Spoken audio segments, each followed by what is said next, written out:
చేసుకోనియకుండా సందుపట్ల మంజుల గారు 8వ వార్డు నుండి ఒక దళిత మహిళగా ప్రజలందరూ కూడా తీర్పిచ్చిండ్రు.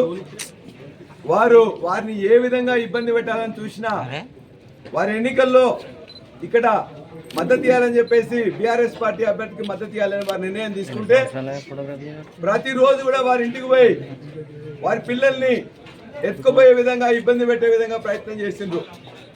నిన్న రాత్రి కూడా వాళ్ళ యొక్క ఇంటి మీద దాడి చేసిండ్రు.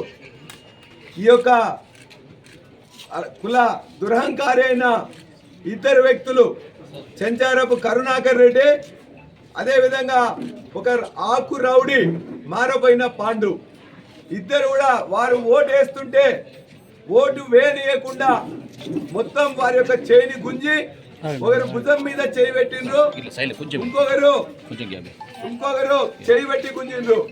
ఈ విధంగా మా ఓటు వేయనీయలేదు. మా ఓటు వేయనీయకపోవడం వల్ల ఇవాళ మాకు యాక్చువల్గా మేము ఓడిపోయే దశలే లేదు.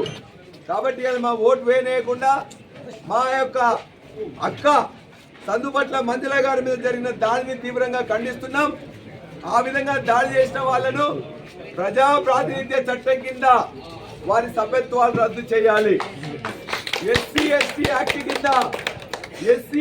యాక్ట్ కింద వాళ్ళిద్దరిని కూడా వెంటనే అరెస్ట్ చేయాలి. మహిళల రక్షణ చట్టం కింద వాళ్ళిద్దరిని కూడా ఖచ్చితంగా ఇవాళ అరెస్ట్ చేసి చర్య తీసుకోవాలని చెప్పేసి కోరుతున్నాం. ఒకవేళ చర్య తీసుకోకపోయినట్లయితే, ఈ ప్రభుత్వం తాత్సారం చేసినట్లయితే యావత్తు జనగామ దళిత